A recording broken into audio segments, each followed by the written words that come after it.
বিসমিল্লাহির রহমানির রহিম। প্রিয় দেশবাসী, আসসালামু আলাইকুম। শুরুতেই মহান আল্লাহর দরবারে শুকরিয়া আদায় করছি। হাজারো শহীদের প্রাণের বিনিময়ে আমরা দেশ এবং জনগণের স্বাধীনতা, সার্বভৌমত্ব রক্ষা করতে পেরেছি। তাবেদার মুক্ত বাংলাদেশে জনগণের ভোটে জনগণের কাছে জবাবদিহিমূলক একটি নতুন সরকার যাত্রা শুরু করেছে। দেশে গণতন্ত্র এবং মানুষের অধিকার পুনঃপ্রতিষ্ঠার এই যাত্রা লগ্নে আমি দেশবাসীকে শুভেচ্ছা এবং আন্তরিক অভিনন্দন জানাই। স্বাধীনতা প্রিয়, গণতান্ত্রিক আমি প্রিয়। জনগণের কারণেই দেশে আবার মানুষের অধিকার, সম্মান এবং মর্যাদা পুনঃপ্রতিষ্ঠার সুযোগ সৃষ্টি হয়েছে। আমি দেশবাসীর উদ্দেশ্যে একটি বার্তা দিয়ে বলতে চাই, মুসলমান, হিন্দু, বৌদ্ধ, খ্রিস্টান তথা দল, মত, ধর্ম, বর্ণ নির্বিশেষে পাহাড়ে কিংবা সমতলে বসবাসকারী এই দেশ আমাদের সবার। প্রতিটি নাগরিকের জন্যই এই দেশকে আমরা একটি নিরাপদ ভূমিতে পরিণত করতে চাই। একটি স্বনির্ভর, নিরাপদ, মানবিক, গণতান্ত্রিক বাংলাদেশ প্রতিষ্ঠায় বিএনপি সরকারের লক্ষ্য। প্রিয় দেশবাসী, ফ্যাসিবাদের সময়কালে দুর্নীতি, দুঃশাসনে পর্যুদস্ত একটি ভঙ্গুর অর্থনীতি, দুর্বল শাসন কাঠামো আর অবনতিশীল আইন শৃঙ্খলা পরিস্থিতির মধ্য দিয়ে নতুন সরকার যাত্রা শুরু করেছে। আইন শৃঙ্খলা পরিস্থিতির উন্নয়ন এবং কঠোরভাবে দুর্নীতি নিয়ন্ত্রণের মাধ্যমে জনগণের মনে শান্তি, নিরাপত্তা ফিরিয়ে আনাই হচ্ছে আমাদের সরকারের প্রধান অগ্রাধিকার। সারা দেশে জুয়া এবং মাদকের বিস্তারকেও বর্তমান সরকার আইন শৃঙ্খলা অবনতির অন্যতম কারণ বলে চিহ্নিত করেছে। সুতরাং জুয়া এবং মাদক নিয়ন্ত্রণে আইন শৃঙ্খলা বাহিনী সব রকমের কঠোর পদক্ষেপ গ্রহণ করছে। জনজীবনে শান্তি ও নিরাপত্তা নিশ্চিত করতে সরকার সর্বোচ্চ উদ্যোগ গ্রহণ করছে। দেশের প্রতিটি সাংবিধানিক এবং সরকারি, বেসরকারি প্রতিষ্ঠান চলবে বিধিবদ্ধ নীতি নিয়মে। দলীয় কিংবা রাজনৈতিক প্রভাব, প্রতিপত্তি অথবা জোর জবরদস্তি নয়। আইনের শাসনই হবে রাষ্ট্র পরিচালনার শেষ কথা। প্রিয় দেশবাসী, আগামীকাল থেকে সারা দেশে শুরু হতে যাচ্ছে পবিত্র মাহে রমাদান। আমি দেশবাসীকে পবিত্র মাহে রমাদানের শুভেচ্ছা জানাই। রমাদান আত্মশুদ্ধির মাস।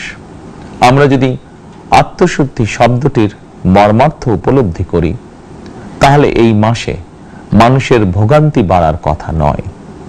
যদিও আমাদের অনেকের মধ্যেই এই মাসটিকে ঘিরে ব্যবসায় অধিক মুনাফা লাভের প্রবণতা লক্ষণীয়।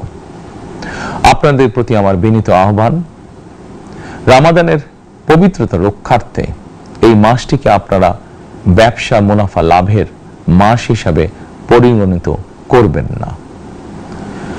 দ্রব্যমূল্য যাতে সাধারণ মানুষের নাগালের বাইরে না যায়, এ ব্যাপারে ব্যবসায়ীরা দয়া করে সতর্ক থাকবেন। হাজারো প্রাণের বিনিময়ে একটি মাফিয়া সিন্ডিকেটের পতন ঘটিয়ে রাষ্ট্র এবং সরকারের জনগণের অধিকার প্রতিষ্ঠার অঙ্গীকার নিয়েই আমরা রাষ্ট্র পরিচালনার দায়িত্ব গ্রহণ করেছি।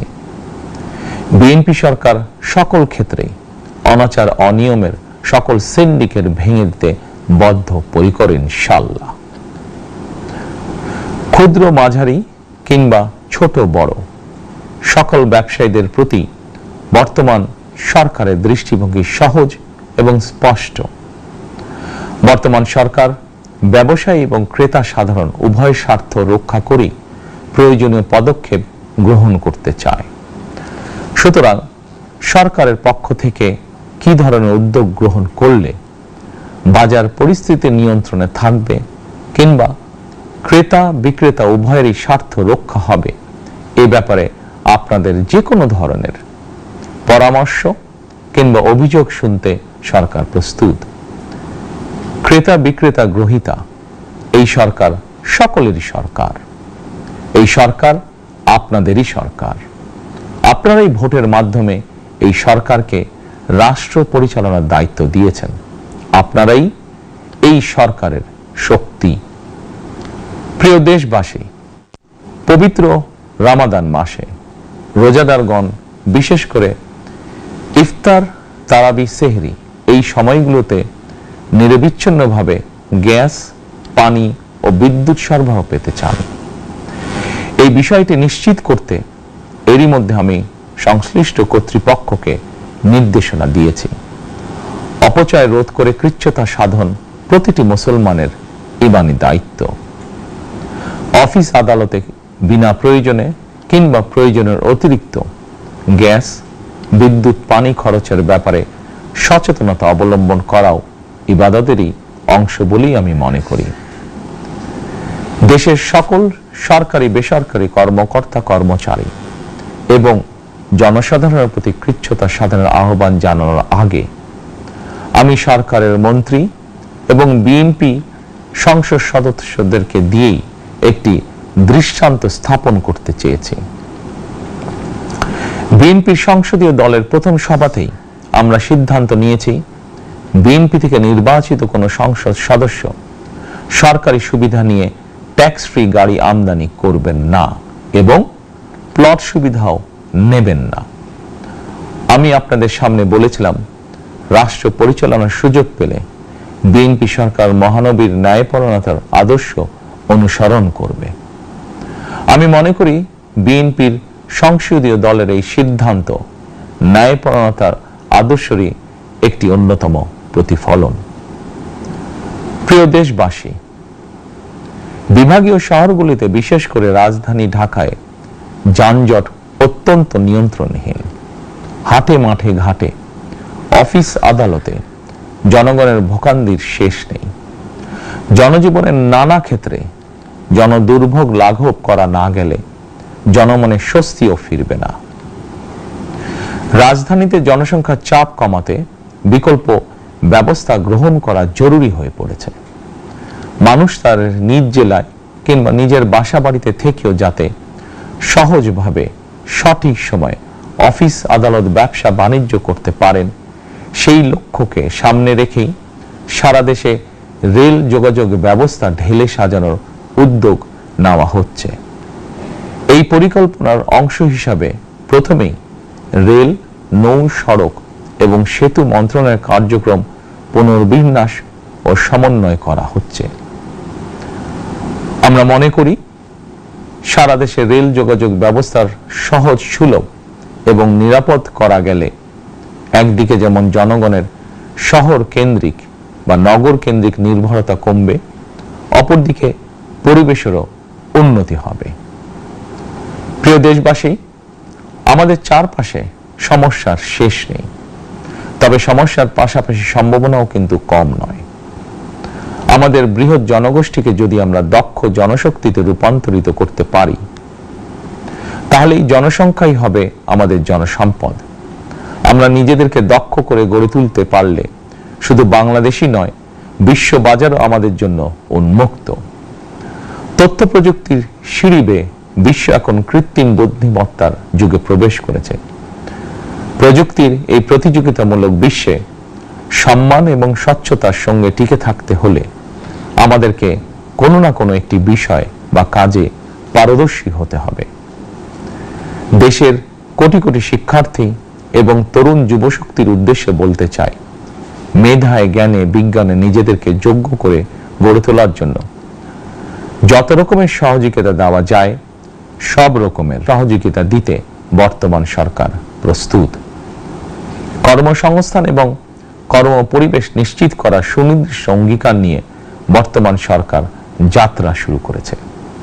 প্রিয় দেশবাসী, দীর্ঘ 18 বছর পর দেশে ফিরে গত বছর 25শে ডিসেম্বর আমি বলেছিলাম, দেশ এবং জনগণের জন্য আই হ্যাভ এ প্ল্যান।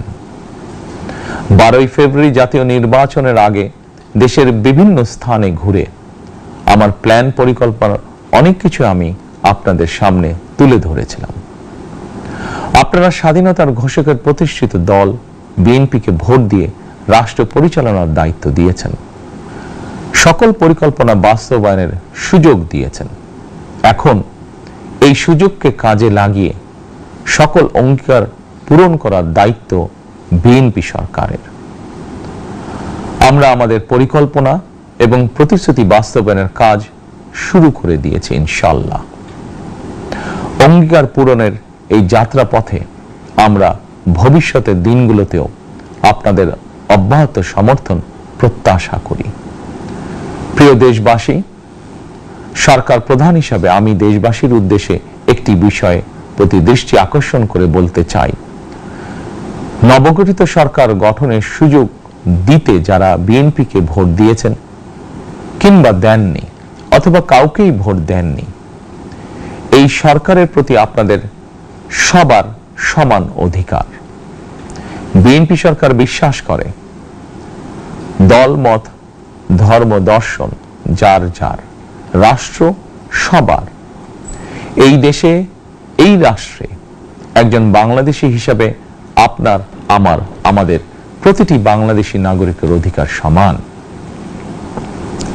প্রিয় দেশবাসী, আল্লাহ আমাদের সবাইকে নিরাপদ এবং সুস্থ রাখুন। আল্লাহ আমাদের সকলকে ইতিবাচক পরিকল্পনাগুলো বাস্তবায়নের তৌফিক দিন। পবিত্র রমাদান মাস শুরুর শুভ লগ্নে আল্লাহর দরবারে এই নিবেদন রেখে আমার বক্তব্য শেষ করছি। আল্লাহ হাফেজ।